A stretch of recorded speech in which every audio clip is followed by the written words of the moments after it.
This is a quick and easy tutorial to make a cookie cutter for the Alta Plus using a clip art image. So I'm in Silhouette Studio. I have a clip art image that I want to use as my cookie cutter shape. Right now the size doesn't matter so much, just get it where it's workable.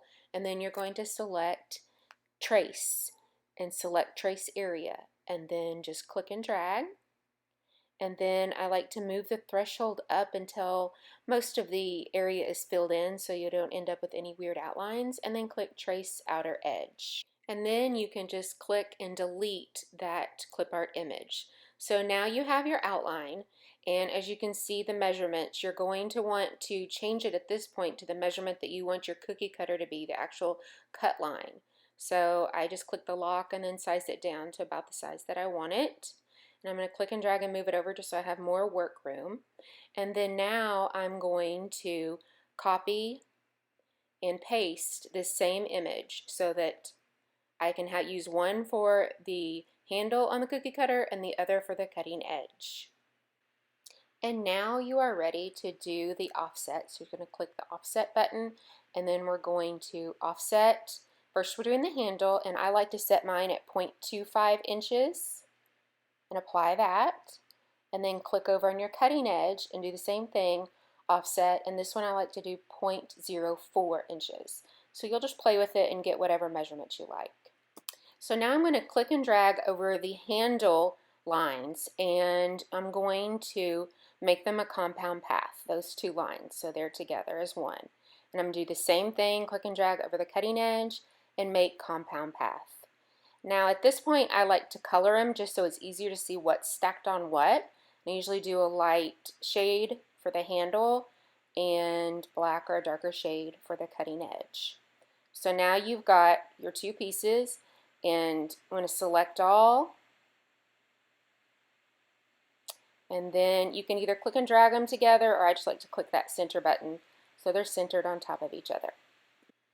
So after you have it centered, you want to make sure to group them together.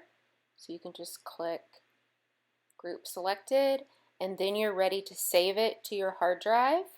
Just like to put these on my hard drive, and this one is just going to go on my desktop. So name it what you want, and then save.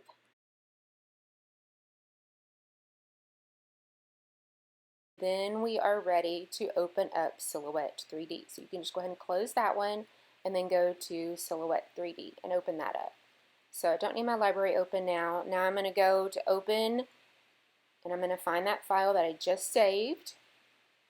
It's on my desktop. And you're going to choose extrusion, not the cookie cutter extrusion. So you can see here that you've got your two layers of the cookie cutter, but they're really flat at this point. So first thing you need to do is separate the two layers. So you're going to ungroup them. And then I like to turn it where I can see what I'm clicking on, and choose your cutting edge. And I just go up here and I like to make mine 0.6 inches.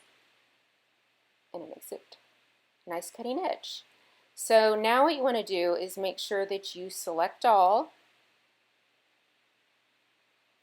and then click this little button to make sure that they are level to your bed, and then I always click the center too. So now you've got everything ready to go. So if you want to save it, you can save it to your library, and I just leave the name the same and then save it to library. Oh, and I think I forgot to group the two layers together, so I'm going to go back and just click Group and then save it again. So you want to make sure you do that, or you'll end up with two different layers in the print and you'll have to come back and fix it. So now you're ready to slice it. So send it over, and right now I have it on a test.